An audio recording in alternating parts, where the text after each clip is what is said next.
Hey guys, welcome back to the channel. We have a new ban list that is in effect for the World Finals held in Los Angeles. So we're going to go through each of the hits. I'm currently in Vietnam at the moment and it's an emergency video, so I gotta talk about it. It's going to be an amazing change that will come for essentially all the formats. So the first change is for standard. So they are unrestricting Darkstrain Dragon from 1 to 4 copies. What does this kind of indicate? So all of the other decks at the moment, the likes of Eva, Lutetia, the introduction of Youthberg as well. I think this restriction coming off the Fighters rule is, to be expected because some of these other decks are much faster, and Bastion can get into a situation where the hands are clogged with 3s, and yeah, sometimes you can just high roll with Bastion and win. So I think the unrestriction of Darkstrain Dragon, as much as it is an impact to Bastion being able to perform a bit better in the format, I just feel that there's a lot of other decks now that can contend with that, and it becomes, Bastion becomes a high roll deck. Though, I feel that the consistency of Bastion won't be able to kind of keep up with some of the other decks, so some of the other decks can kind of cope with Bastion having Darkstrain at 4. So we will see a shift in the deck list going from the orders straight back to the Darkstrain, because now you have a body on the board that you can use to essentially proc as a booster.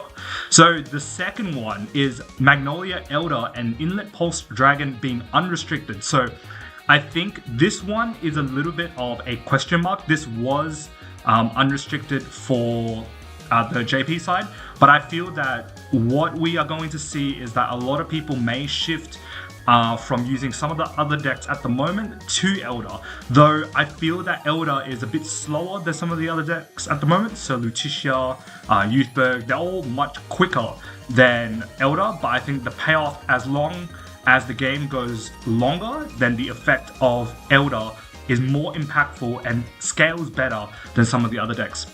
So that's standard. But this is what we're looking for, which is V Premium and Premium. So V Premium is saved, maybe? I just feel that the hit for Colossus is a really good first step. So Colossus now makes it so that Steam Maiden isn't just an auto win button. You draw or you call the Colossus and it's an auto win. So now you actually have to play the game and loop your attacks.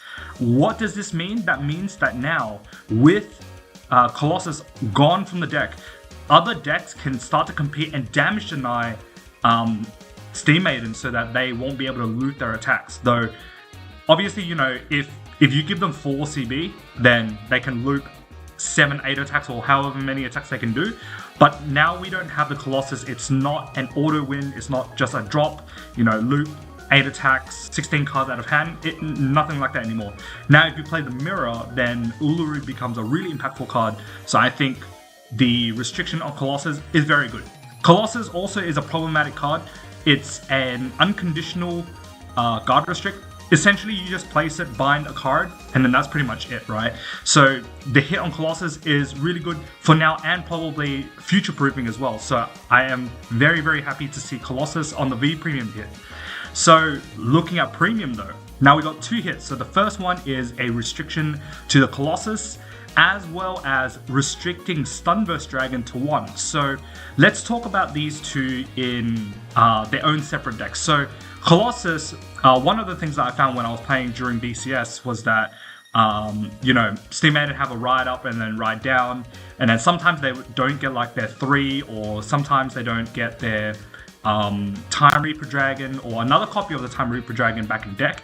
So what they do is they kind of sit on grade 2, pop a Colossus by jumping into it, and then pretty much rip 6 cards out of your hand. So this card alone being restricted is really good, so that decks can cope with Steam Maiden's grade 2 game. Sure, the grade 2 game is still good. You still have Enterana, you still have the Gear Cat. Like, that engine is insane. But now you don't have an unfair card where you can just ride it into Elu. There are decks that just run the V package as well. So you ride the grade 3 and then essentially loop attacks like that. So I think also with Colossus being banned, is that if you're going into a strat turn with against Steam Maiden, you don't just get rolled, right? So they don't just drop a Colossus and then loop a bunch of attacks, because in Premium, with Schlishma, you're able to get more attacks than you can with the normal V deck.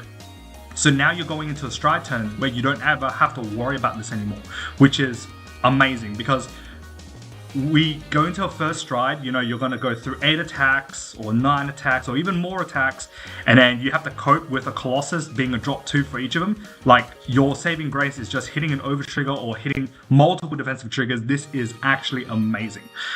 Now, talking about Stunburst, so the problem at the moment is that Narukami has ways to punish your opponent no matter what they do, right? They commit a board, then they go into Stunburst.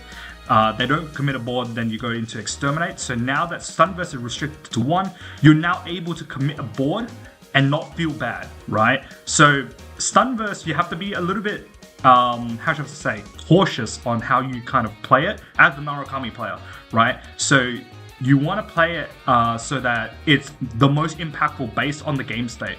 So you can't just, go straight into it, go into a Vowing and then do it that way. I just feel that with the Stunburst hit, it makes it so that the deck kind of shifts one way into Exterminate, and then Stunburst is like an extra, for those situational times where, your opponent commits a full board. You have a couple cards in their bind zone, right? So you drop a Stunburst, bind 4, and then you rip like 3 or 4 cards out of hand. I think having it restricted to 1 isn't bad. I think it's a good option now, so that Narukami players can still play the card and have it as like a secondary option. Though now the deck builds for Narukami will start to change more into a sweep command, I guess oriented build. But I think at the moment, I'm not too sure how the Vowings will play, but maybe the decks will start to go, sweep first, transition into Vowing, and then go into a Stunburst once their bind zone kind of builds up. But at least now there are ways for players playing against Narukami to kind of counter that, right? So playing units in the front row, forcing your opponent to always have a re-ride to bomb your 2 front rows. Yeah, there's ways to now play around it, and Stunburst isn't, that card where you can go loop and loop and loop again to just rip your hand. And I think the mechanic of hand ripping is just really annoying. Like, from a viewer's point of view, from the player playing against Narukami, I just feel that, hand ripping is just not a really great mechanic, and I think it's just better as long as you keep playing the game out, then the hand slowly reduces as the game goes. So yeah, that's pretty much all the Banlist changes. It is huge. This is massive for the World Finals, and I'm really stoked to see what decks people come up with for the World Finals.